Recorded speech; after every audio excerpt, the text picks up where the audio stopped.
All right, hey everybody, welcome to the channel. This is Rob for Smirking Gun Reviews. Today we're doing Succession Season 1. Kind of a review of the whole season. I'm not going to cover like single episodes or anything per se. There will be spoilers. But this is a weird one for me because I watched the whole season and I thought about doing reviews throughout, but I just kept thinking, am I going to keep watching? Because I don't like these people.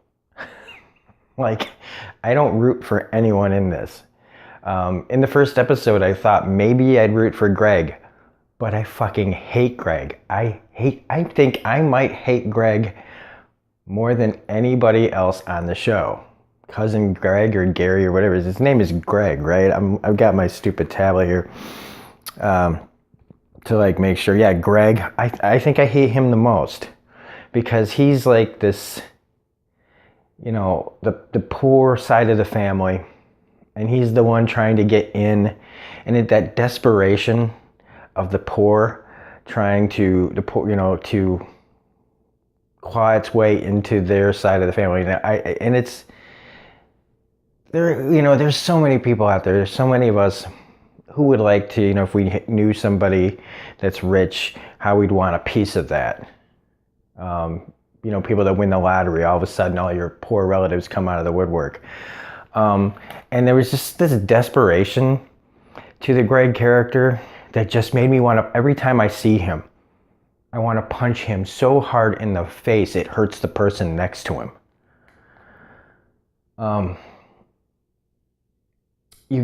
So Logan is basically like your archetype, your Rupert Murdoch, and he's created this toxic world that have his kids fumbling for power amongst themselves, to take power from him, to find acceptance from him, to get approval from him in some way. But they all do it in different ways. Now, Brian Cox is great. He's great as always. And in some ways, I kind of like watching him swat away his children as they grapple for power over him. And that's attributed partially because I love Brian Cox. And so it's kind of nice to see the old man just still kind of kicking the kids away as they desperately try to, figure things out and figure ways around him.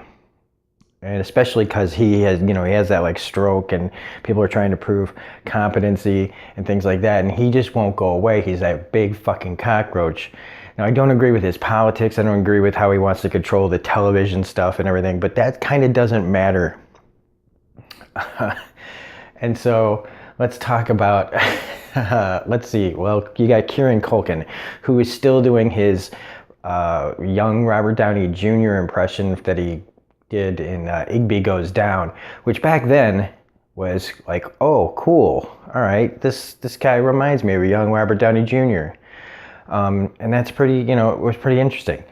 That was pretty interesting back then. What was that, like early 2000s? Maybe, yeah, something like that. Early to mid 2000s he was doing that, and now he's still doing it. Now, he's good at it, but it wears thin when that's all you got.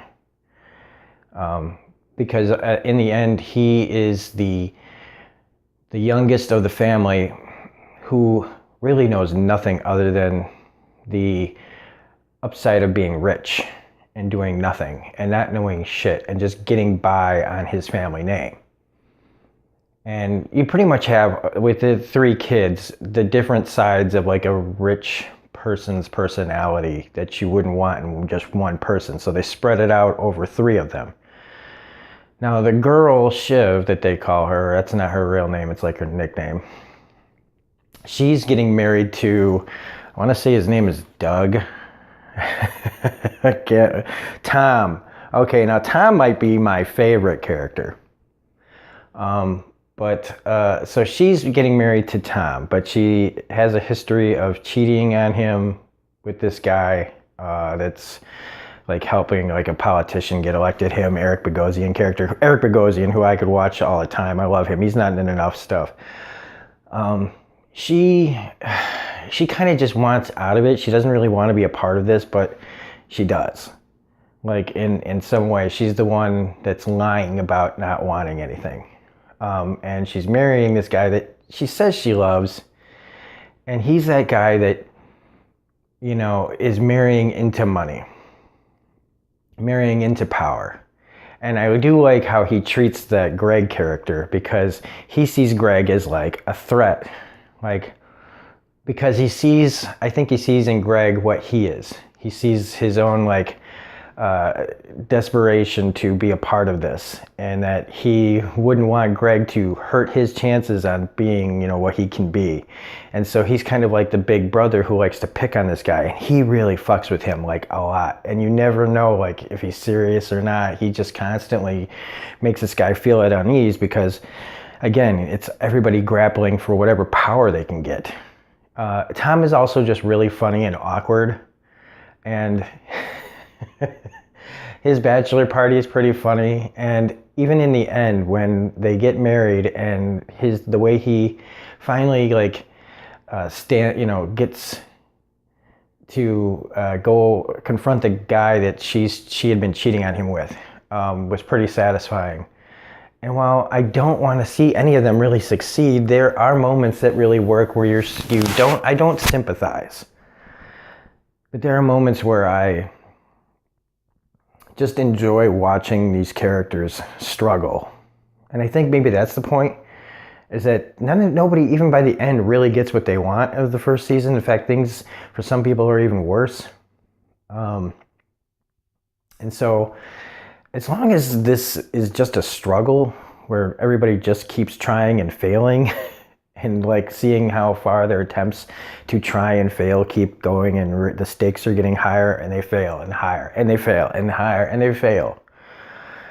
I can handle that, but I don't think this show should be a very long show. I think this should be maybe 2-3 seasons tops, because this isn't, this isn't Game of Thrones. This isn't The Sopranos. You don't have mobsters and you don't have dragons. You just have dialogue.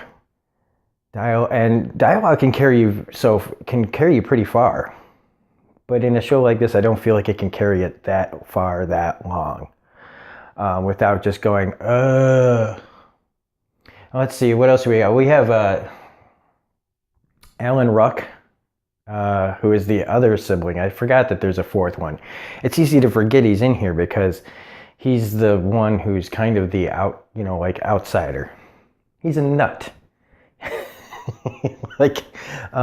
He's like engaged or whatever to like a prostitute.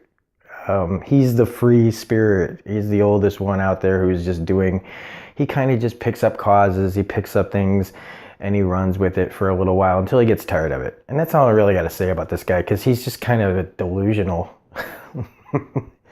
But in the end, and especially near the end, and I didn't talk about Kendall. Okay, so Kendall, he's the one that's the most actively looking to usurp power from his father. But he is the one that in the end is looking for his father's acceptance more than anybody in this show. And his struggles with addiction and trying to change and blah, blah, blah. And also just the influences of other people wanting the power, and how he really doesn't,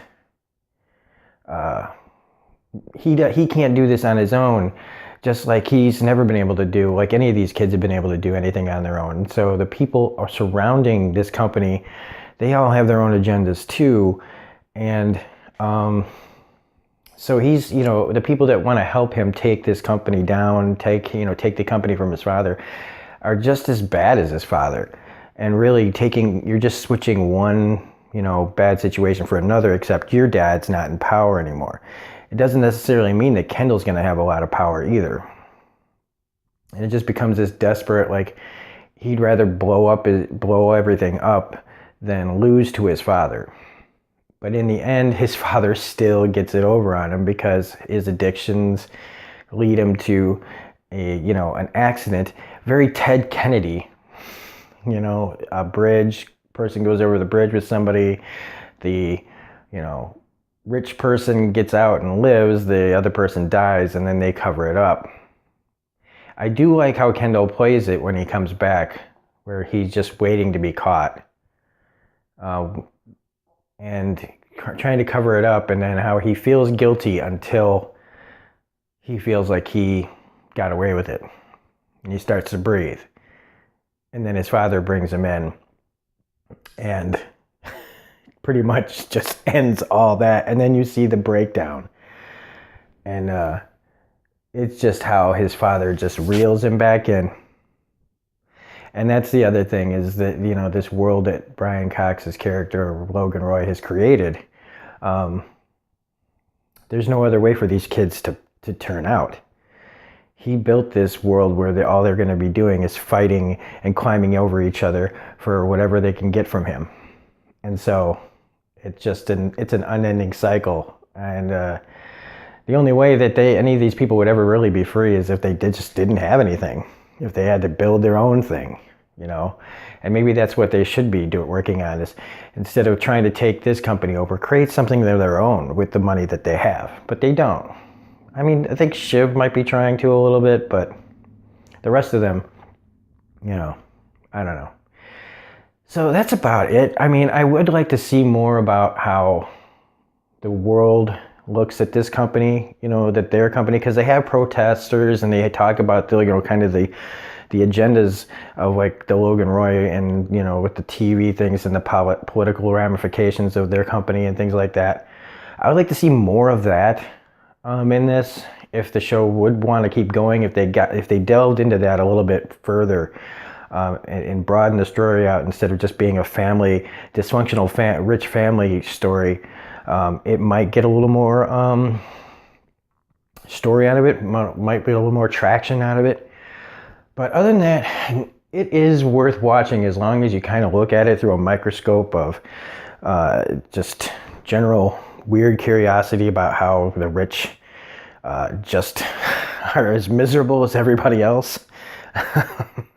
So, I mean, it's a cautionary tale, I guess, in a way. It's a satire in a way. And it's all the performances are pretty good. There's some people that kind of are better than others, but for the most part, it is worth checking out if you can see it on like HBO Now or as an add-on app or whatever. So anyway, that's it. I do kind of recommend it. Like I said, you have to kind of look at it. You have to be kind of in the mood for this kind of show. So anyway, if you like this video, please hit the like button, comment, share, subscribe, all that jazz. We just passed 200 subscribers, so that's great. So I want to thank everybody that watches this video and all my other videos for all the support that you guys give me. It's great. Bad comments, good comments, all that. It's all good. So anyway, this is Rob for Smirking Gun Reviews saying we will see you on the next video, and have a great Sunday. Bye.